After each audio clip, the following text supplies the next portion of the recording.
It is Wednesday, ladies and gentlemen, wherever you may be and whichever device you may be using to listen to the show. You're rocking and rolling with the baddest crew in the building, the show that's got that fire, that heat, talking your Crimson Tide, that being in my own words, yours truly, Stephen Smith of Touchdown Alabama Magazine. We're bringing you the show from the magic city of Birmingham, streaming this to you on YouTube. You know what to do. Hit that subscribe button right now. Smash subscribe. Hit the like button. Let's get those likes up right now. Make this your show, your network platform channel and space to talk Bama. Turn all of those post notifications on. Hit that little bell so that way you miss absolutely nothing when it comes to your Bama football program. Also got you covered on Facebook and Twitter as well, streaming to you the show. Got a lot to dive into, a lot to discuss. Got two awesome guests coming up later on.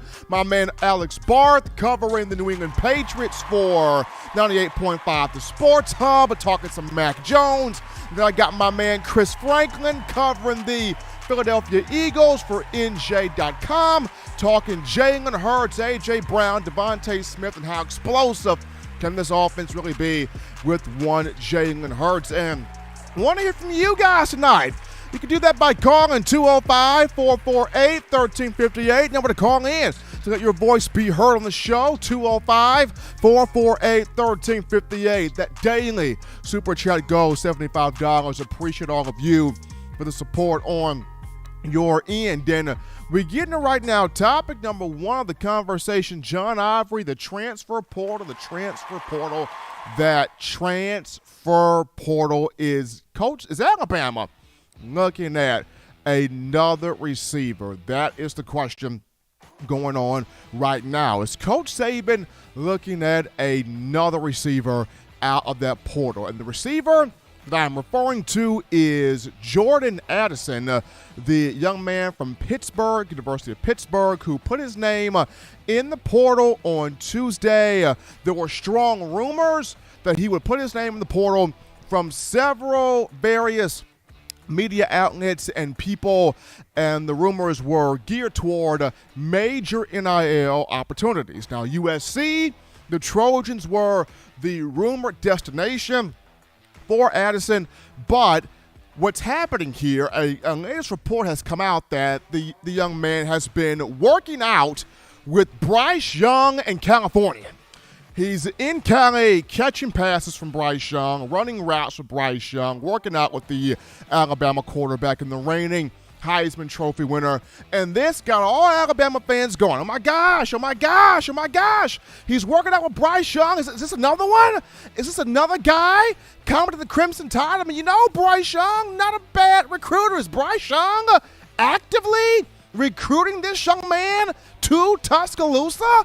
Is this another elite receiver coming to Bryant-Denny Stadium? So Alabama fans already trying to figure out, okay, what is this right here? Because it could be absolutely nothing, but at the same time, it could very much so be something, seeing as Young and Addison both working out together in California. Now, just on Jordan Addison, the 6', 175-pounder was the Fred Biletnikoff Award winner a season ago. The award goes to the top wide receiver in college football, and Addison became the third Pitt Panther to win the honor, joining Larry legend Larry Fitzgerald 2003 and Antonio Bryant in 2000. Addison, 100 catches for 1,593 yards. He had 18 total touchdowns, 17 touchdown receptions, and he was the primary reason why Kenny Pickett got drafted in this latest venue by the Pittsburgh Steelers. But Addison, in terms of just the receiver, really good receiver. He's got the burst, got the hands, got the speed, got the quickness, got the explosiveness. Really, really, really big-time playmaker. So as a receiver, he's good. As a receiver, he's talented. But there's half the fan base going, do we really need this one? Especially with the fleet of receivers Alabama's already gotten in Tuscaloosa when you discuss two transfers in Jermaine Burton and Tyler Harrell, and then plus all of the recruited talent like Trayshawn Holden, Ja'Cory Brooks, Tyu Jones-Bell, Christian Leary, JoJo Earl, Kendrick Law, Aaron Anderson in the summer, Isaiah Bond, Shaz Preston, Kobe Prentice. So a lot of fans are going, I mean, it's cool to dominate the transfer portal, especially if Alabama's able to get Addison. It's cool, but do we really need this one? I mean, if this was a tight end, yes, need a tight end. Need some help with Cameron Latu. Bring the tight end in here. If this was an offensive lineman, yes, we need Alabama needs as many offensive linemen as possible. Bring the offensive lineman in here. If this was a defensive tackle and nose guard, yes, bring that player.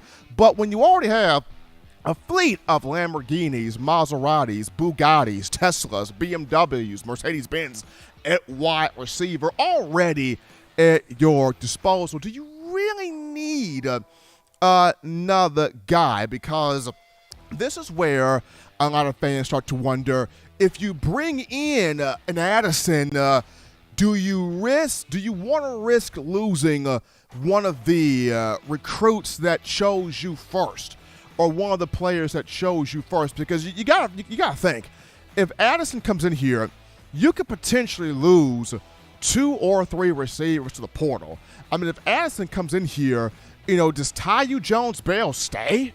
If Addison comes in here, you gotta wonder what becomes the move of a guy like a Trayshawn Holden. What becomes his move? Like, if you bring Addison in here, it's cool, it's fun, it's good, but do you really need another receiver in here? But for me, going back to Coach Nick Saban, I just continue to reiterate this.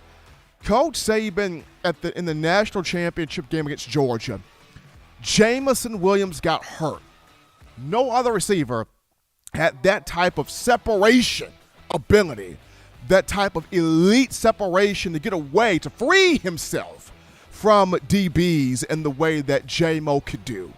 And when he gets hurt, you look around and you don't see guys with that type of elite separation, and you think to yourself, I do not want to put myself in that spot again. And that's a reason why Coach Saban is making this move happen. Also, Also, if Alabama was to get Addison, this could be Saban going, okay, after losing J-Mo, Mechie, and Slade Bolden to the NFL draft, a lot of people are questioning, do I have enough in the receiver room to get it done? Is the wide receiver room that I already have, is that room elite? Is that room special? Can that room get it done there with Bryce Young? And that was part of the reason why you go out there and you get a Jermaine Burton, and you go out there and you get a Tyler Harrell, guys with experience, guys that have explosive playmaking abilities. But if you go out there and you get a Jordan Addison too, then that just adds more onto the table of, after losing, those three guys to the draft, got to get more speed, got to get more explosives, got to get more dynamic play in here. So I can see that being a reason. Saban looking at, after losing guys to the NFL, getting guys in here with more experience at that position. However, I can also look at this angle. Saban knows this year coming up is Bryce Young's final season.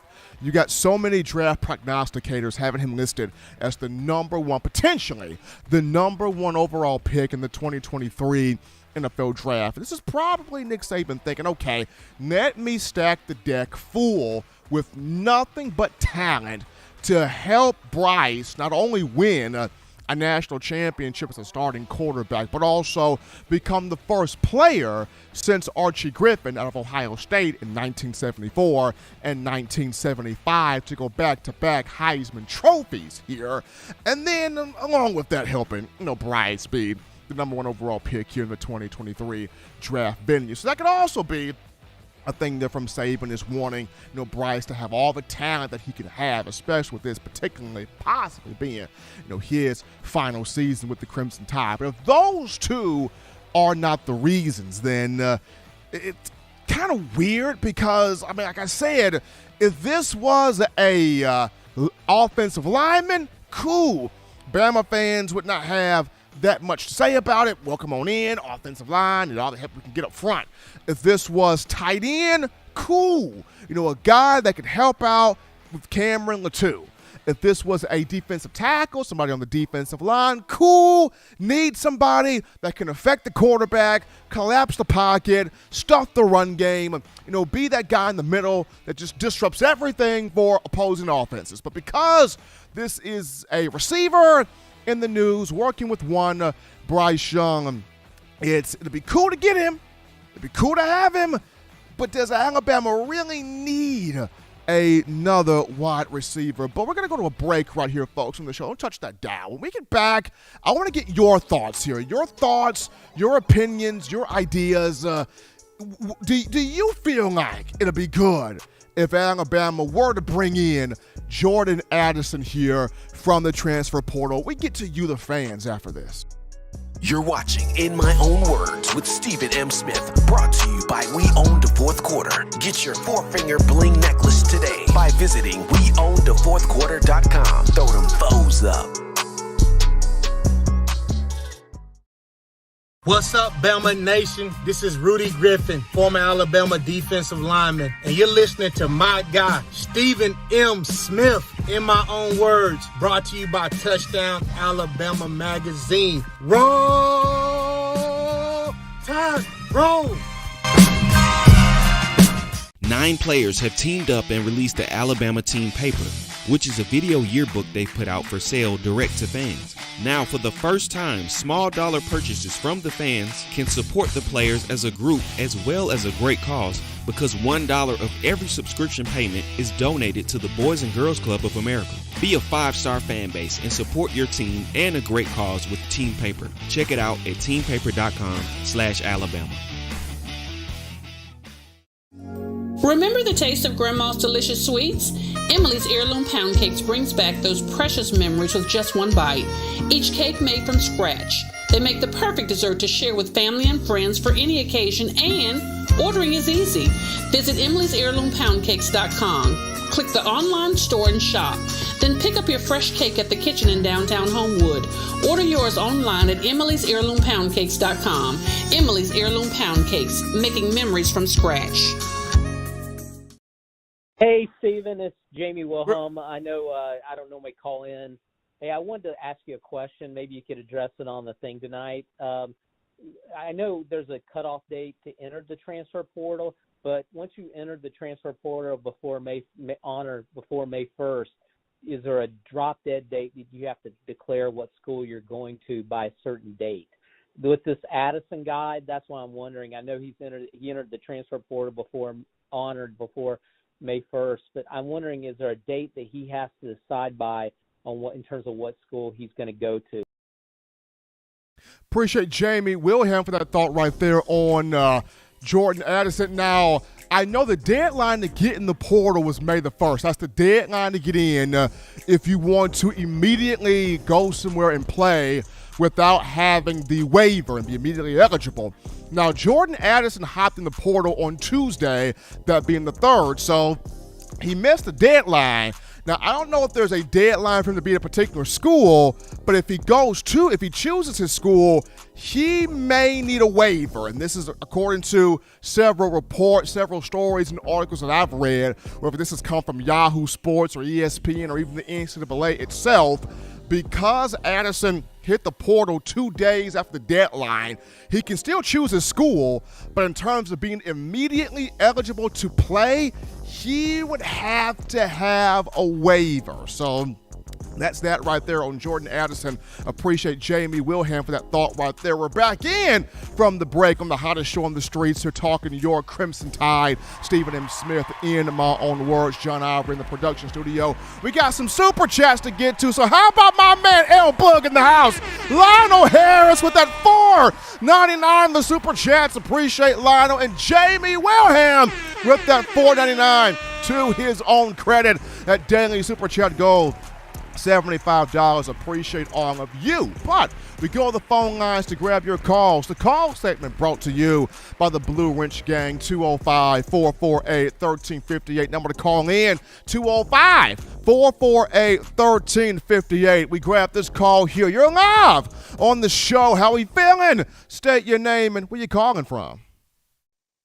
Steve, this is Lionel. You know where I'm calling from, and you know why I'm calling. I know you're calling from, man. My man right now calling from Indianapolis. What's going on, Lionel? I'm doing good, Steve. I just want to say when it comes to Alabama getting another wide receiver, I'm just going to say one thing, and I'm going to leave you alone. Okay. It's like baked chicken. Who don't like chicken? Tell me who don't like chicken, Steve. I don't know who don't like chicken, man. I guess chicken haters. I don't know. Hey, appreciate that call that coming from Lionel right there. Appreciate that right there. We take this call here. You're live on the show. What's going on? How we feeling? State your name and where you calling from. What's going on, Steve? Elijah here from Jersey. How you feeling, man? Doing great, man. And yourself? Oh, man, I'm doing good. You know, just chiming into your show. I'm going to leave a little comment about this Jordan Addison. And I never seen this guy play a day in my life, but it goes back to what you said and you've been saying. Saban ain't going into the portal to grab guys just to sit them on the bench, you know. And for them to be on Saban's radar, that means they must be or must proven that they are a quality player, good player, or somebody that's worthy to be in an Alabama uniform. But it also tells me one thing, is that maybe that wide receiver room isn't as shored up as we all thought as fans think it is. You know, maybe he sees something that's missing. Maybe he's seen some inconsistencies. And the only thing I could think of is, you know, Alabama has been truly blessed at the receiver position for the last 5 years. You know, even before that, when Amari Cooper was there. This year, they're truly stripped to the bone. If you look at it, you don't have a Jamison Williams, you don't have a John Mechie coming back. Even the years before, you don't have like a Devontae that's left over from that elite class with Henry Ruggs and all those guys, Jalen Waddle. You don't have anybody in that room that can sit back and say, I have a good connection with the QB. There's nobody there that can say, I caught 40, 50 passes last year. The only one is pretty much the tight end can say, we got good chemistry, but no other receiver on that team. I mean, just think about it. Slade Bolden even left.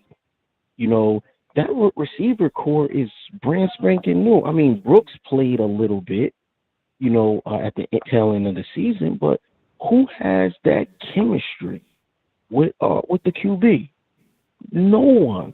And it hasn't been like that for years at Alabama. If you think about it, it's always been a leftover receiver that has had that chemistry with the QB.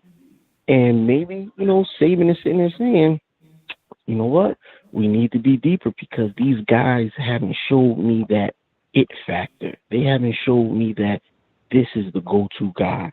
Last year with Jameson Williams, Jameson Williams, he showed out. Let's be honest. Nobody expected that man to have the year he did. And he came in and balled. One and done at Bama. Now, if he was coming back, I don't think all these receivers would be coming in like that. But everybody now, nobody's what I like to call nobody's battle tested as far as this receivers group. So I think Saban sees something, and he knows he has to go out and get this guy to try to complete and shore up this receivers class. But let me know what you think about that, Steve. Appreciate that call. They come from my man Elijah from Jersey, and good thoughts right there. Good points right there, absolutely. And when you look back, when you look at it, Alabama has become the place for transfer receivers. People want to know, can I be the next Jameson Williams? J-Mo coming over from Ohio State. Last year, 2 years with the Buckeyes when he had 15 catches, 266 yards, and 3 touchdowns. And 1 year at Alabama, he explodes, 79 catches, 1,572 yards, and 15 scores, setting single season marks there in terms of the statistics for Alabama. So other guys, look at Jermaine Burton's thinking, can I have that Jameson Williams type year? Tyler Harrell, let me come in. Maybe I can have that Jameson Williams type year. Who knows? While he's working out with Jordan Addison, Bryce Young's probably whispered in Addison's ear, hey bro, you come with me to Tuscaloosa, you can maybe have that Jameson Williams type year. So J-Mo popped the top on a lot of this for transfers to come to Alabama. And a good point made by Elijah in the sense of Coach Saban probably is. He maybe is looking around going, okay, who has shown me that it factor of the receivers that I have recruited as freshmen coming to Alabama? And nobody has yet shown me that it factor. That they've shown me maybe spurts. They may be showing it to me in flashes, but nobody has yet to consistently show me, hey, Coach Saban, you recruited me. I said yes to you from the jump. I'm the it factor. So Saban has to now go out here in this portal and find guys that are already proven in college football. Now, does this mean Addison comes all the way in?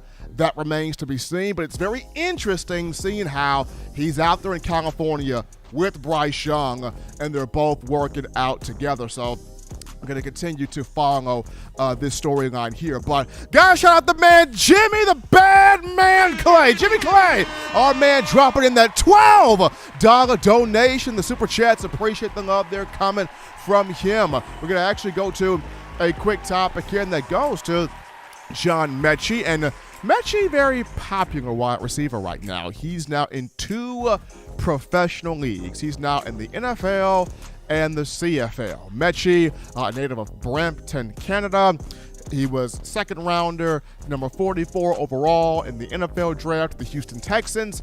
But then in the 7th round, at pick 59, he goes to the CFL to the BC Lions. So whenever Mechie's done playing pro ball in the NFL, he can go back home north of the border because the BC Lions have his rights in the CFL. So I think that's pretty cool.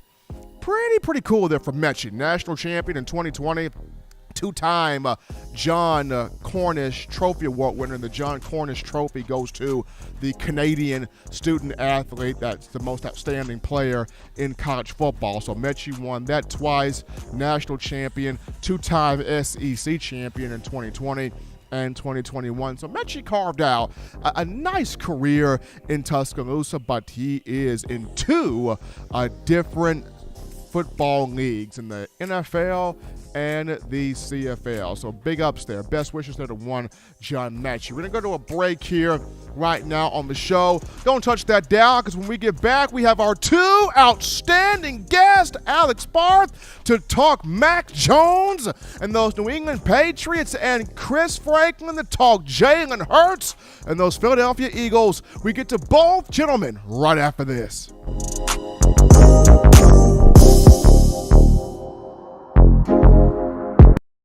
You know what we do at the start of the fourth quarter. We throw them foes up. But now you don't have to wait until the fourth quarter. Get your four-finger bling necklace at WeOwnTheFourthQuarter.com. It's the first and only logo that captures the essence of all Crimson Tide players and fans as we represent the legendary Alabama football fourth quarter dominance. Get your four-finger bling necklace right now at WeOwnTheFourthQuarter.com. Get yours today and stun on them haters.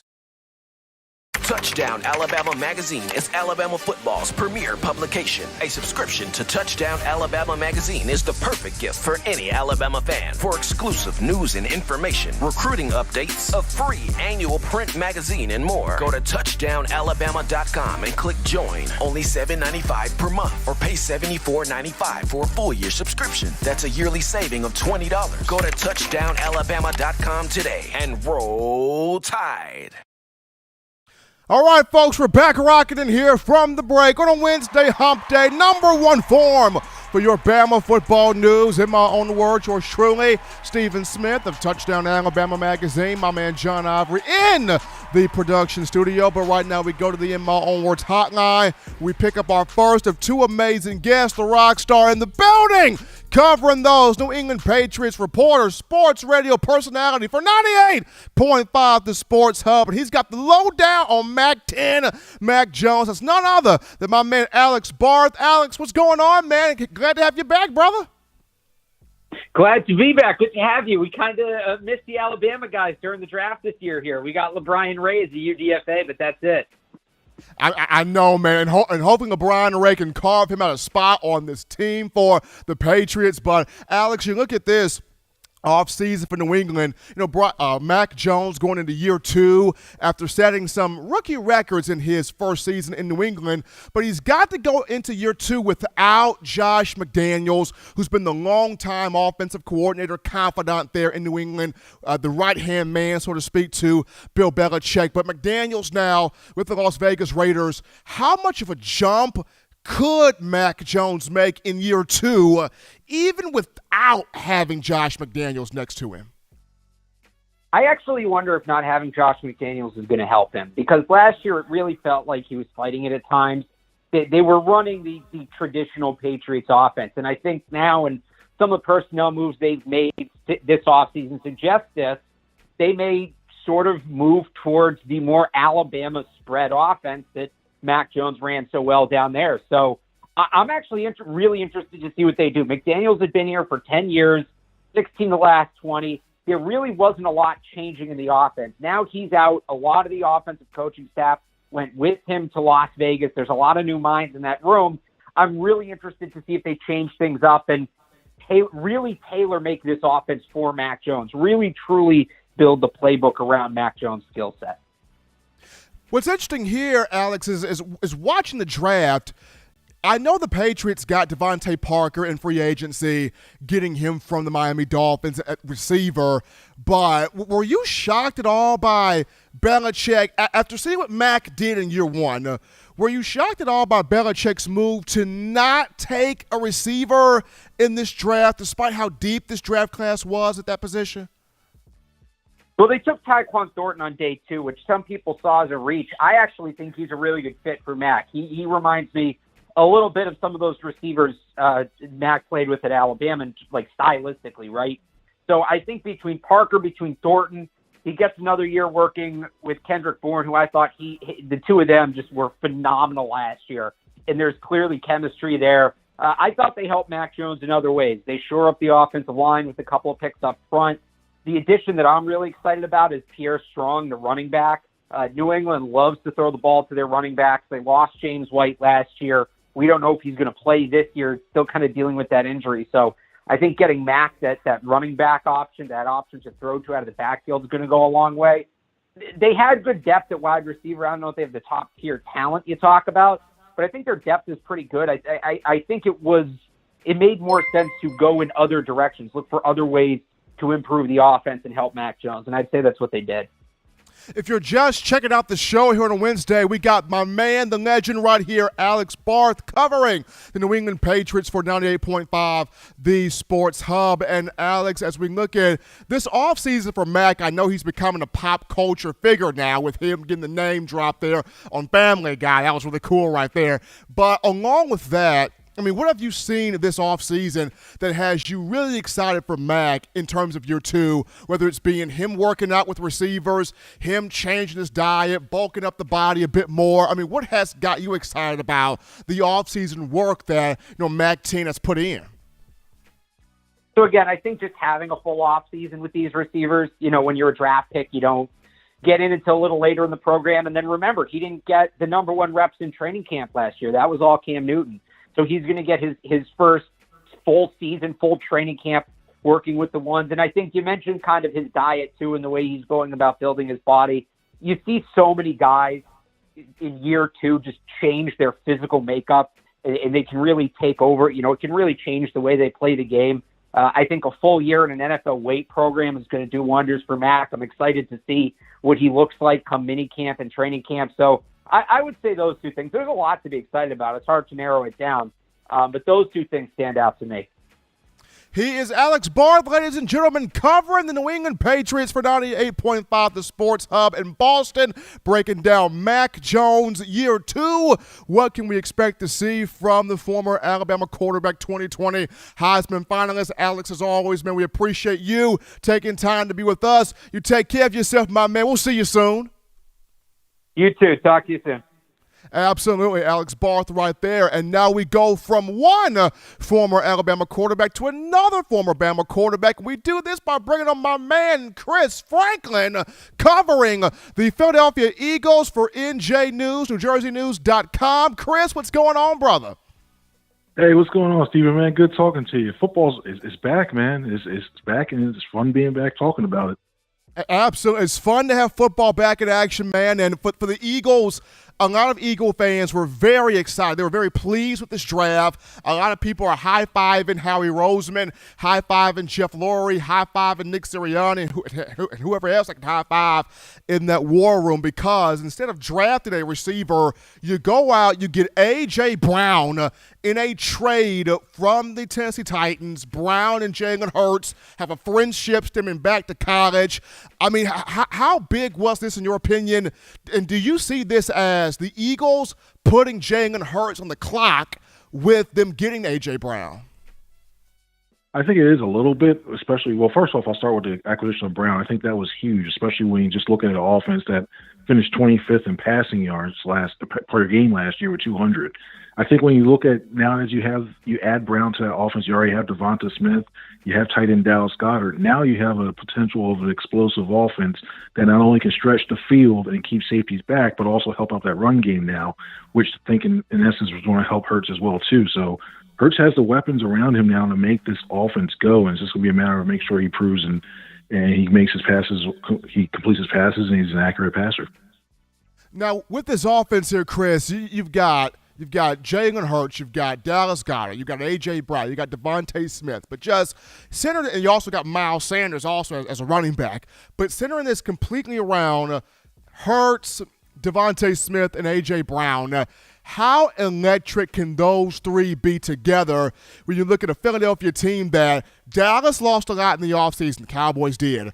The New York Giants kind of rebuilding, or definitely rebuilding. The Washington Commanders, you don't know what Carson Wentz is going to do over there. So with Hurts, Brown, Smith, how fun can this offense truly be?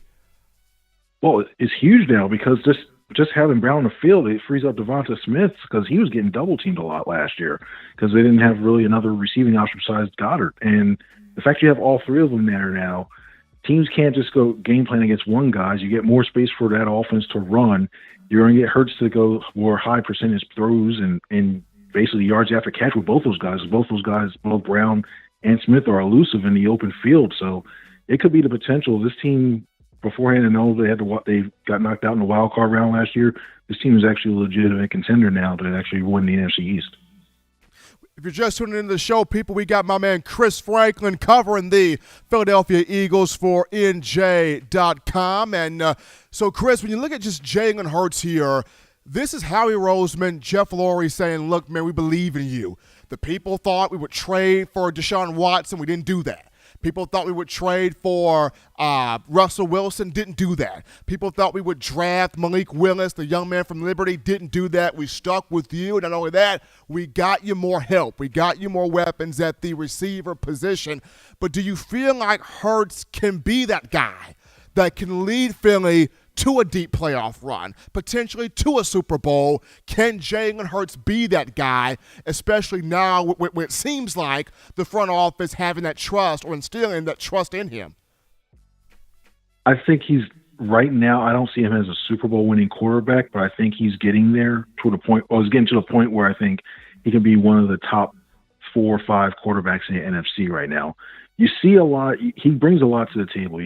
Everybody knows about his legs, but one thing that I think is going to be key for him is getting the experience. I mean, last year was his first full year as a starter, and he was getting used to the offensive system, which was he went through 6 straight offensive systems during his time, like through college, always the pros. He even mentioned today when we had a chance to talk to him, the last time he actually was in the same system for back-to-back years was when his dad coached him in Channelview, Texas. So I think now that he's settled in, now that he knows the offense, I think he's going to get more comfortable. I think you'll start to see him make that big leap as a second-year starting quarterback to the point where I think they may be able, depending on the matchup, maybe they win around this year in the playoffs. I don't foresee him getting like an NFC Championship game or anything, but I think he'll make a progression to make it tough for the Eagles to move on from him. Looking forward to seeing what Hurts does here for the Philadelphia Eagles, but it looks like Jeff Lurie, Howie Roseman got A.J. Brown in here, and Brown and Hurts just really excited to work together. But he is Chris Franklin breaking down the Eagles for NJ.com, NewJerseyNews.com, helping us out here on the show. Chris, my man, we appreciate you taking time to spend with us. You take care of yourself, brother. Be good. You too, man. Thank you very much for having me on. Absolutely. Always fun to talk Mac Jones, fun to talk Jalen Hurts, with two of the best doing it, that being Alex Barth from 98.5 The Sports Hub in Boston, and my man Chris Franklin covering the Eagles for NJ.com. We take a break here, folks. Don't touch that dial. When we get back, we return to you, grabbing your calls, your thoughts, your interactions, your discussions right after this. Don't touch that dial. Call in right now as we're taking your calls up next on In My Own Words with Stephen M. Smith. Brought to you by We Own the Fourth Quarter. Visit WeOwnTheFourthQuarter.com now to get your 4-finger bling necklace. What's up, ladies and gentlemen? This is Marvin Constant, All-SEC linebacker and 1999 SEC champion. You are listening to In My Own Words, brought to you by Touchdown Alabama Magazine. Roll Tide. Every sports fan deserves the proper representation. Whitwell Sports introduces to you the Title Towel. Wave that Title Towel in the air like you just don't care in support of Nick Saban and the Alabama Crimson Tide. Only $9.99 and it lasts a lifetime. Head on over to WhitwellSports.com and get your Title Towel today. Touchdown Alabama Magazine is Alabama football's premier publication. A subscription to Touchdown Alabama Magazine is the perfect gift for any Alabama fan. For exclusive news and information, recruiting updates, a free annual print magazine, and more, go to touchdownalabama.com and click join. Only $7.95 per month, or pay $74.95 for a full-year subscription. That's a yearly saving of $20. Go to touchdownalabama.com today and roll Tide. Thank you for tuning in. Show your support right now by clicking that like button. If you haven't subscribed, hit the subscribe button now and enable all notifications to make sure you don't ever miss any of the best Alabama football news, notes, and information right here on Touchdown Alabama. We're back in, pumping it out from the break on a Wednesday hump day. Number one ticket for your Crimson Tide football news. In my own words, yours truly, Stephen Smith of Touchdown Alabama Magazine. Appreciate all the donations here, all the likes, all the super chats, all of the subscribing. Make sure you continue to hit that like button and subscribe. Make this your channel, your platform space to talk Bama football. And shouting out my man Jimmy Clay once again with that 50, this time $50 donation right there in the super chats. Appreciate Jimmy the Bad Man Clay helping us out right there. Gotta appreciate my guys Alex Barth covering the Patriots for 98.5 The Sports Hub in Boston. Also Chris Franklin covering the Philadelphia Eagles for NJ.com, NewJerseyNews.com. It's always good to get those updates on Mac Jones and Jalen Hurts. And Jimmy Clay with that $10 donation. JC is hot right now. Jimmy Clay, that daily super chat goal of $75 has been met. Appreciate you, the incredible, outstanding fans here of Bama football. We go to the phone lines to grab your calls. The call segment brought to you by the Blue Wrench Gang, 205-448-1358. Number to call in, 205-448-1358. As you're getting your calls together here, we got to go to this topic, and this is on one Eli Ricks, Alabama defensive back, who is in Tuscaloosa. He has returned. He has returned after what took place on Sunday, the whole arrest in Mississippi and the incident that happened with the speeding and the not providing no insurance on the car, the 2018 Mercedes-Benz, and of course the marijuana that was involved. But he is back in Tuscaloosa, and Riggs was in the team photo shoot and took quite a few photos rocking the number 7 jersey. So Riggs looks like he has put this whole thing behind him, and he is ready to show what he can do as a lockdown defensive back on the field, more than likely at one of 2 starting cornerback positions. I'm looking forward to seeing what he does, how he plays, because I mentioned this before. If he can take what he did at LSU for 16 games in 2 seasons and bring it to Tuscaloosa in terms of creating turnovers, getting interceptions, housing a couple of pick sixes, or housing a pick 6 or 2 or few, getting those pass breakups, being a secure tackler. Now, if you were to bring him on a blitz one time or two, and him get home with the quarterback, that'd be pretty fun right there. Just him taking that aggressive, sound technique style that he brings from LSU. He can have that in Tuscaloosa at Bryant-Denny for the Crimson Tide. But that would be really, really good, having a guy that could take away a whole side of the field, really frustrate an opposing team's best wide receiver, help out whoever the other cornerback would be, help out the defensive line, the linebackers, and the 2 safeties back there. Be really good to watch that. So we'll have my eyes on Mr. Riggs as he is back. He has made his return to the University of Alabama in Tuscaloosa. But we're going to actually go to our final break here on the show. Don't touch that dial, because when we return, we'll get into, Alabama had 1 defensive back taken in this recent draft. But next year's draft, we could see several DBs come off the board, including maybe multiple first-rounders. We'll talk about it right after this.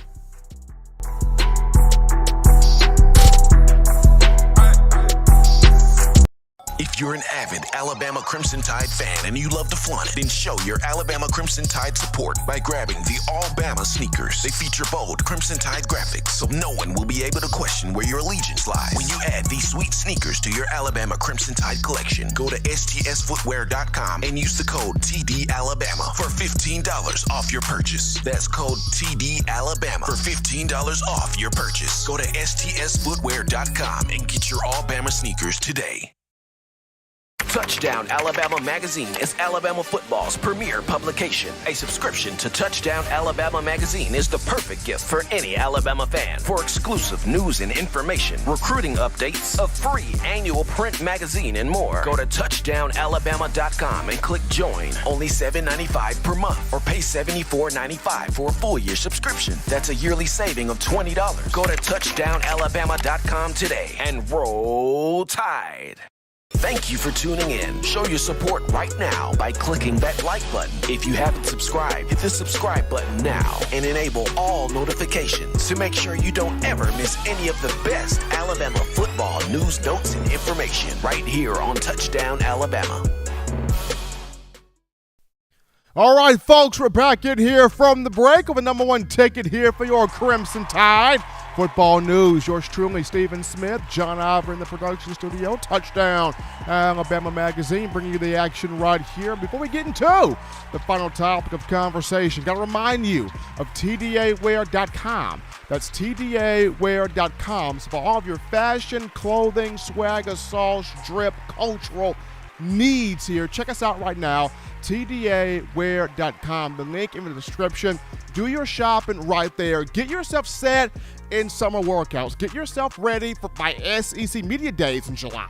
Get yourself ready by fall camp to cheer on your team, to cheer on your program, and you do it by rocking some hot TDA gear. You check out the link right there in the description. Show that support for Coach Saban, the University of Alabama, the student athletes, and us here at Touchdown Alabama Magazine. But as we look at the defensive backs here for the Crimson Tide, Alabama had 3 guys pursue the draft in this event. That would be Josh Jobe, Jalen Armour-Davis, and Daniel Wright. Now, only one of those 3 young men got drafted, that being Jalen Armour-Davis at pick 119 to the Baltimore Ravens. Now, you have programs like LSU. LSU's a program. You've got Florida. You've got Ohio State that they always talk about. You know, we the real DBU. We putting DBs in the draft. We the real defensive back. We got none but DBs. None but DBs. We DBU right here. And while all 3 of those teams like to stake a claim to DBU, Alabama in next year's draft can really do some damage here, putting defensive backs in the league. And Bama can actually put possibly multiple first-round picks in the draft from that position, depending on how these guys do in the coming fall. And if you look at the names on screen here, you know, Eli Ricks, he pops hard. That's a first-round pick for 2023. You look at Jordan Battle as a safety. People had him as a late first-rounder for this recent draft right here. He could have went pro. Chose to come back. Why? Unfinished business and some areas of his game that he wants to clean up. He pops off hard this season. He's a first-round pick. You look at DeMarco Hellams. Now, some people may say DeMarco is more so second round, but if Marco really pop, then he may slide in there possibly as a first-rounder. And then you look at Brian Branch, and that's kind of the one that I want to highlight here for just a moment here. Brian Branch. Branch posted on Twitter today. Had a photo of himself on Twitter with the caption, "This is the year for everybody that believed in me," or who believed in me, #bag year, #roll tide. Now, you don't do #bag year unless you feeling like you're going to be a first-round pick. Nobody does #bag year to be a second-round pick. Nobody does #bag year to be a third-round pick or a mid-round pick or an undrafted free agent.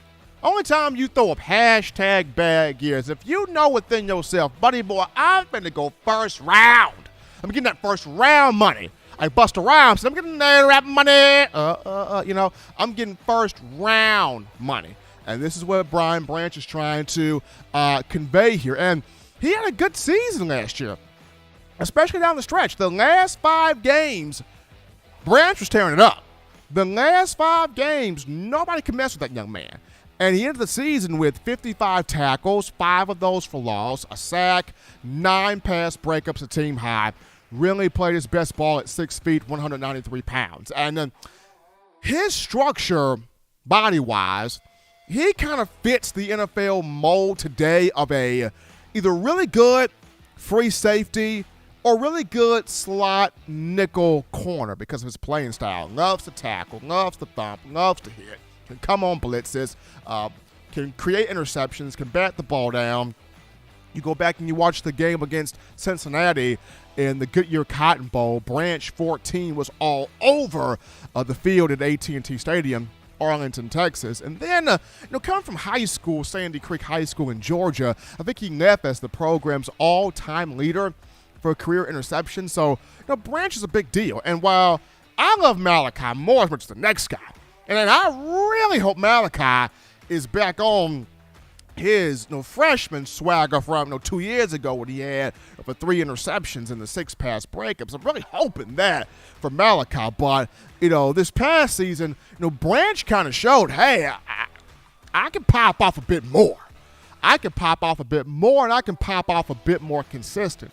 The thing with Branch is going to be, though, if he takes the last 5 games of 2021 and he plays like that from start to finish this year, there's a good chance Branch could be a first-round pick. There's a good chance because freshman year, Branch in 2020, 7 pass breakups, 2 interceptions in a COVID year. Then 2021, he increased his tackles. He increased his tackles for loss. He increased his pass breakups. Didn't have an interception, but was really good down the stretch. So if he takes those last 5 games of 2021 and he plays lights out the whole 2022 season, this coming fall right here, very possible to be a first-round pick. But when you look at these defensive backs, Eli Ricks, Jordan Battle, Branch, DeMarco Hellams, Bama could have 4 guys taken in the first 2 rounds of next year's draft. Could have multiple first-round picks in that defensive secondary and really be like, we Bama DBU over here. So after having 1 defensive back taken in the draft this past venue here with Jordan Davis, just keep your eyes here on the DBs this whole season here coming up in the fall. But as always, Bama Nation, you want the best in news, notes, information, and coverage of your favorite program, that being the Crimson Tide. You can get this by accessing the Touchdown Alabama Magazine app. You download the app from the iPhone App Store if you're rocking Team Apple, Google Play Store if you got the Android phone. Now, for your audio needs, check us out right here, iTunes or Apple Podcasts, Spotify, Stitcher, Spreaker, Google Play, TuneIn Radio, Overcast.fm, or iHeartRadio.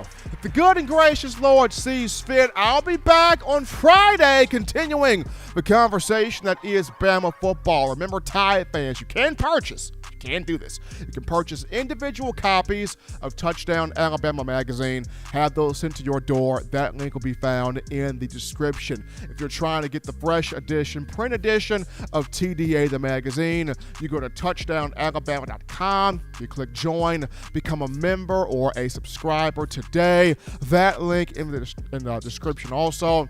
If you're trying to get your hands on the 4-finger bling necklace, 4-finger bling jewelry, courtesy of our guys at We Own at thefourthquarter.com, that link in the description too. But appreciate my guys, Alex Barth covering those Patriots and Chris Franklin covering those Eagles. Coming on, giving us those updates on Mac Jones and Jalen Hurts. Appreciate you, the outstanding fans of Bama football, the family. With all the donations, the love, the calls, the chats, the conversations. Appreciate you guys. And my man John Ivory in the production studio doing his thing as he does 3 days a week. But until next time, folks, husbands, love your wives. Wives appreciate, value those husbands. Children, you continue doing the right thing, fun thing, smart thing, good thing, legitimate thing. Do not be bored. School almost out. Continue to hold strong. Finish strong there. Get you those 3 hearty meals a day, those 3 great laughs a day. You protect yourself. You protect the loved ones around you. Until next time, folks, I'm your man, Stephen M. Smith. And until Friday, you've been listening to In My Own Words.